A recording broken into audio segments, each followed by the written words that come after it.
মণ্ডিত জিত ঘন কুঞ্চিত কেশম।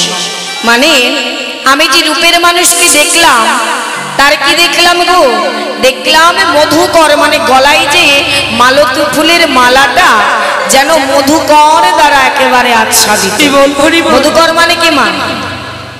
ভ্রমর, তাই তো?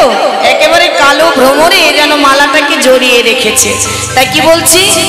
কোন অনুরাগিনী সাজায়েছে, অনুরাগিনী সাজায়েছে, অনুরাগিনী সাজায়েছে, অনুরাগিনী সাজায়েছে, ও গো মালতী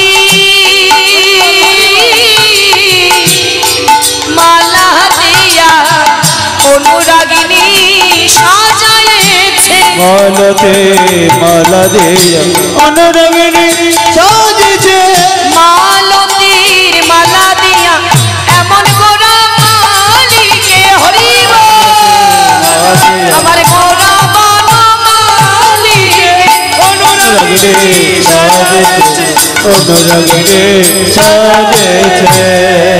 তাই আজ বললেন যে কোন অনুরাগিনী যে সাজিয়েছে, এত সুন্দর করে সাজানো তার সেই রূপবেষ্টিত, যা দেখে নয়ন ভুলে যায়।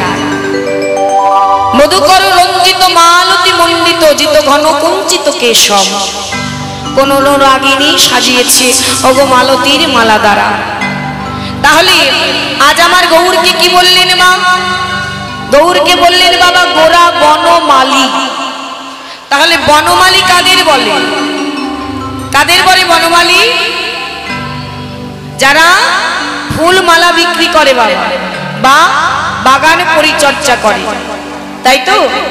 কিন্তু আজ আমার গৌর হরিকে কেন মালী বললেন? গোরা বনমালী বললেন কেন জানো? তাহলে সেও কি ওই বনে বনে গিয়ে পুষ্প চয়ন করে? বললেন হ্যাঁ গো, আমার গৌর হরিও বনে বনে গিয়ে পুষ্প চয়ন করে। তবে কোন পুষ্প জানো? প্রত্যেকেই যেখানে আমরা যত জীব আছি, প্রত্যেক জীবের জীবন পুষ্প। প্রত্যেক জীবের জীবন পুষ্প তিনি সঞ্চয় করেছে। কিভাবে জানো? ভগবান হয়ে প্রত্যেকের দ্বারে দ্বারে গিয়েছে।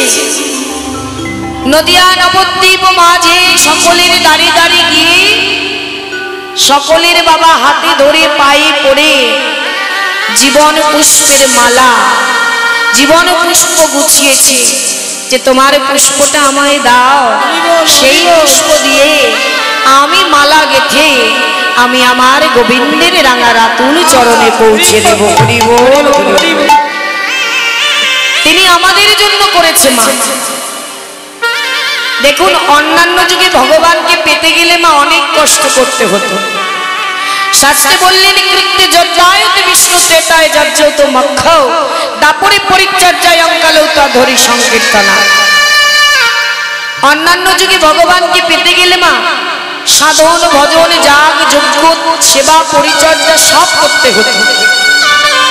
কিন্তু বাবা এই কলিতে কোনো কষ্ট করা লাগে না, কোনো কষ্ট করতে হয় না।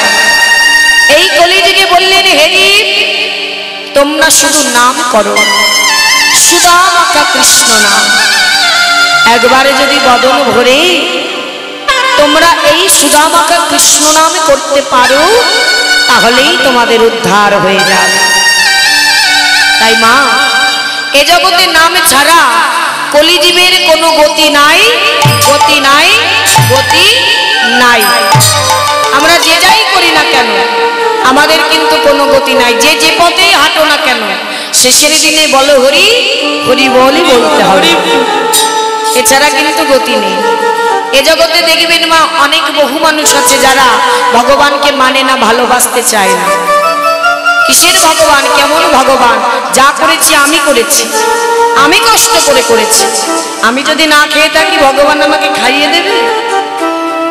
তাকেও একদিন বুঝতে হবে মা যে হ্যাঁ, ভগবান যদি না চাই তোমার সামনে অন্ন থাকলেও প্রসাদ থাকলেও তুমি বদলে দিতে পারবে না। কারণ এই জগতে ভগবানের কথা ছাড়া, তার ইশারা ছাড়া একটা গাছের পাতা পর্যন্ত নড়ে না। এ কথা আমরা সবাই জানি। এই বিশ্বের বিশ্ব স্রষ্টা সমস্ত মালিক হচ্ছে আমার ভগবান। তাই এখানে আমরা যত জীব আছি আমাদের প্রত্যেকের মালিক একই জনা। এ জগতে যে ধনী ব্যক্তি বা যার মাটিতে পা পড়ে না, শেষের দিনে তাকেও এই ধরাতেই আসতে হবে। আর যে কাঙাল ভিখারি সে তো আসবেই, কারণ আমাদের ভগবানের চরণ ছাড়া আর কোনো গতি নাই, গতি নাই, গতি নাই। তাই এ জগতে ভগবানকে পেতে গেলে তাকে ভালো মন্দির করে দিতে হবে না। অনেকেই মনে করি ভগবানকে একটা ভালো মন্দির করে দিই তিনি খুশি হবে না। খুশি তিনি তখনই হবে যদি ওই মন্দির করার ভেতরে তোমার হৃদয়টা অহংকারের নয়, তোমার হৃদয়টা থাকবে ভক্তি আর ভালোবাসা, তবেই সে খুশি হবে। আর যদি অহংকার করে যে আমি বিশাল একটা মন্দির করে দিলাম, এই মন্দির করেছি আমি, আমাকে একটা বড় পাতা আসন পেতে দেবে, তাহলে তো ভগবান খুশি হবে না। যদি মনে করি ভালো ভালো প্রসাদ এনে দেব, মন্দির ভর্তি করে রাখবো, ভগবানকে পাওয়া যাবে না। যদি মনে করি ভালো ভালো পোশাক দিয়ে ফুল দিয়ে তাকে ডাকবো, হবে না। কারণ এ জগতে ভগবানকে পেতে গেলে চাই শুধুমাত্র ভক্তি আর ভালোবাসা, আর তার সঙ্গে দুঃখটা নয়নের বাড়ি। তাই একদিন নারদ মুনিকে ভগবান বলেছিলেন, নারদ মুনি ছুটে এসে বলছে, দয়াময় তুমি আমায় ডাকলে প্রভু? হ্যাঁ। নারদ বলছে, ও দয়াময়, তোমার কথা শুনবার আগে আমার একটি প্রশ্নের উত্তর তোমাকে দিতে হবে, বলো। ও দয়াময়, এই জগতে তো সবাই তোমার চরণ পেতে চায়, কিন্তু তুমি বলতে পারো আমরা তো অধম, আমরা